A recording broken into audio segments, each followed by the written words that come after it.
শুরু করছি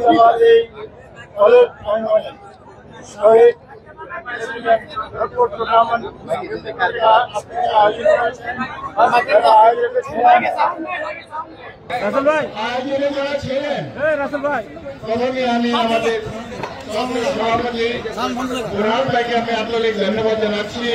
সেই সাথে সালাউদ্দিন সাহেব আজকের খেলার পৃষ্ঠপোষক উনি এবং তার টিম সারাদিন রাত পরিশ্রম করে একটা সুন্দর খেলার আয়োজন করেছেন।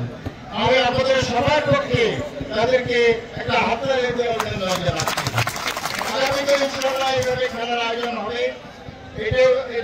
এটা একমাত্র পথ আমাদের মুক্তির পথ। আমরা যদি আজকে সবাই মিলে বলি মাদককে না, বলেন আমরা মাদককে না, আমরা দৌড়াবো, আমরা লেখাপড়া করবো, কিন্তু মাদকের দ্বারে কাছে যাবো না। আজকে থেকে এ পথে আমাদের হোক। আমি আশা করবো আজকে যে দুই দল খেলতেছেন তারা আমাদেরকে সুন্দর একটা খেলা উপহার দিবেন।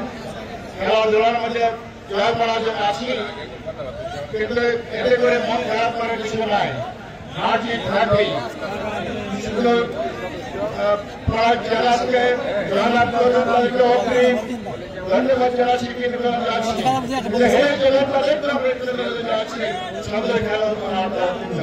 আপনারা ভালো খেলা আমরা দেখতে চাই, আপনারা মাঠে নামুন, আমরা দেখতে চাই ভালো খেলা। আমি আজকে 25 বছর যাবত এই বাদশাহপুরে বিগত 25টা বছর আমি এই বাদশাহপুরে রাজ্যে কাছে আমার আনাগোনা, প্রতিটি মানুষের সাথে আমার দেখাশোনা। আজকে 25 বছর পরে আমার ইন্টিগ্রিটি নিয়ে প্রশ্ন হচ্ছে দানের শিশুটাকে দিলেন। 25 বছর 2001 থেকে আমি নির্বাচন করে আসছি, দানের শিশু পেয়ে আসছি। আগামীতে ইনশাআল্লাহ দানের শিশুকে ইনশাআল্লাহ নির্বাচন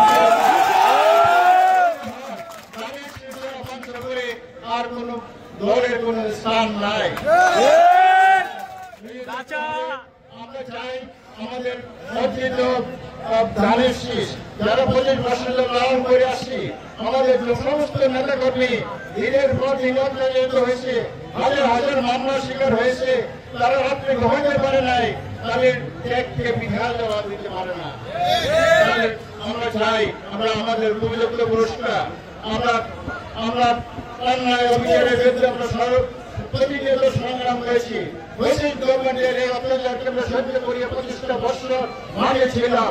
আমাদের একটা কর্মীয় লোক ছেড়ে কিন্তু বহিষ্কৃত হয়।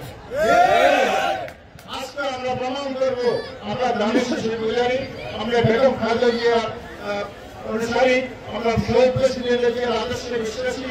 আমাদের দেশ আমাদের তারুণ্যের হত্যা তারক রহমান সাহেবের আমরা তাকে শ্রদ্ধা করি। তরুণ এবং অত্যন্ত মেধাবী, তার যে বা রাষ্ট্র মেরামতের যে একটি আছে সেটা বাস্তবায়নের জন্য আগামীতে আমাদের তারেক রহমান সাহেবের দরকার আছে। আমরা বিএনপিকে ইনশাআল্লাহ আমরা আগামীতে ভোটে জয়যুক্ত করে বাংলাদেশে একটা সুন্দর পরিবেশ সৃষ্টি করব। বাংলাদেশের মানুষের গণতন্ত্র প্রতিষ্ঠা হবে এবং ইনশাআল্লাহ শান্তি শৃঙ্খলা ফিরে আসবে।